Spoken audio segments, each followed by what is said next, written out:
প্রথম কথা হচ্ছে আমরা কনফেডারেশন অফ স্টেট গভর্নমেন্ট এমপ্লয়িজের পক্ষ থেকে মামলাটা এই কারণে করিনি যে ডিএ বাবদ কিছু টাকা আমরা পাবো।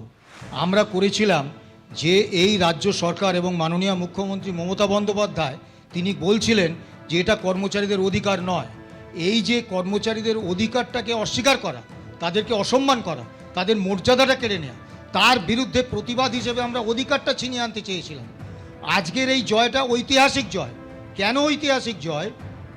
কলকাতা হাইকোর্ট দুটো রায় দিয়েছিল। একটা হচ্ছে DA is a legally enforceable right of the employees, দ্বিতীয় রায় দিয়েছিল DA is a legally enforceable fundamental right. তারপরে সরকার সুপ্রিম কোর্টে এসেছিলেন, এসএলপি করেছিলেন ওই রায় বাতিলের দাবিতে। আজকে সুপ্রিম কোর্টের যা অবজারভেশন এবং সুপ্রিম কোর্টের যা নির্দেশ, তাতে তা স্পষ্ট যে এসএলপি খারিজ হয়ে যাচ্ছে। একদম বিচারপতিরা বলেছেন, আমরা নিজের কানে শুনেছি, যে আজকেই আমরা মামলা ডিসমিস করে দিতাম, আগামী আগস্টে শুনবো। প্রথমে বলেছিলেন 50% দিন, এখন 50% পেলাম কি 25% পেলাম এটা আমাদের কাছে গুরুত্বপূর্ণ নয়। আমাদের কাছে গুরুত্বপূর্ণ হচ্ছে মহামান্য সুপ্রিম কোর্ট, এর আগে কলকাতা হাইকোর্ট দুবার এবং মহামান্য সুপ্রিম কোর্ট একবার এই দাম্ভিক ফ্যাসিস্ট শাসকের গালে চপেটাঘাত করলেন যে শ্রমিক কর্মচারীদের কোনো অধিকার তুমি কেড়ে নিতে পারো না, এই অধিকার তারা প্রতিষ্ঠা করলেন। এবং আজকে আমরা 100%ই জয় পেলাম।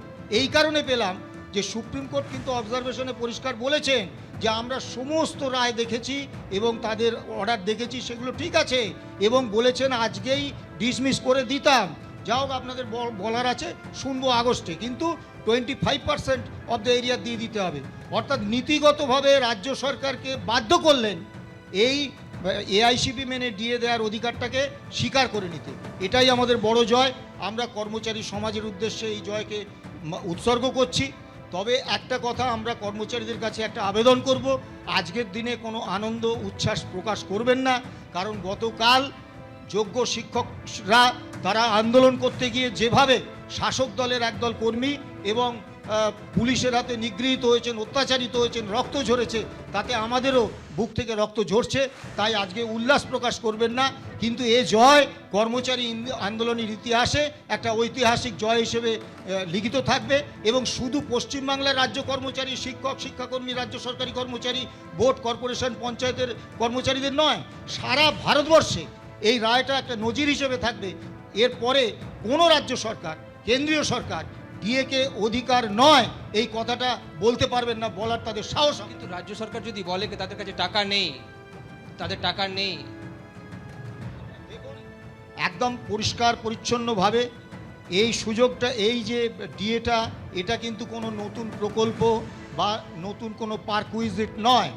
এটা দীর্ঘদিন ধরে, মানে স্বাধীনতার আগে থেকে এই অধিকারটা শ্রমিক কর্মচারীরা পেয়ে এসছেন। এটা এক্সিস্টিং রাইট, এটাকে কাটেল করার জন্য আর্থিক অজুহাতের কথা বলা যায় না। এবং স্যাটে এবং মহামান্য কলকাতা হাইকোর্টের রাজ্য সরকার একই কথা বলেছিলেন। সেখানে হাইকোর্ট তাদেরকে সুবিধে দিয়েছিলেন, বলেছিলেন বলা যায় না, আপনার এই যুক্তি আইনগ্রাহ্য নয়। কিন্তু তবুও আপনারা কর্মরত কর্মচারীদের টাকাটা প্রভিডেন্ট ফান্ডে রাখুন, আর যারা অবসরপ্রাপ্ত তাদের টাকাটা নগদে দিয়ে দিন। কর্মচারী সংগঠন, মামলাকারী সংগঠনের সঙ্গে আলোচনা করে তারা সে রাস্তাও করেননি। আর টাকা নেই এ কথাটা বিশ্বাসযোগ্য নয়। মেলা খেলা থেকে আরম্ভ করে যাবতীয় বেনিয়মে এত লক্ষ লক্ষ কোটি কোটি টাকা খরচ করা যাচ্ছে, আর কর্মচারীদের, শ্রমিক কর্মচারীদের অধিকার প্রতিষ্ঠার জায়গায় দেয়া যাবে না। অবশ্য এই সরকারটা হচ্ছে নির্লজ্জ সরকার। আপনারা কি জানেন পঞ্চায়েতের ট্যাক্স কালেক্টর 600 টাকা মাসে বেতন পায়? আপনারা কি জানেন মিড ডে মিল ওয়ার্কাররা 1666 টাকা মাসে বেতন পান? আপনারা কি জানেন জীবিকা সেবকরা 8 বছর ধরে বেতন পাচ্ছে না? এই রকম একটা নৃশংস অমানবিক সরকার। একেবারে নৈতিক জয়, আইনি লড়াইয়ে আংশিক জয়। ইতিমধ্যেই রাজ্য সরকারি কর্মচারীরা তারা সন্তোষ প্রকাশ করেছেন। অবিলম্বে বকেয়া মহার্ঘ ভাতার 25% দিতে হবে রাজ্য সরকারকে, এমন নির্দেশ দিয়েছে আজ সর্বোচ্চ আদালত।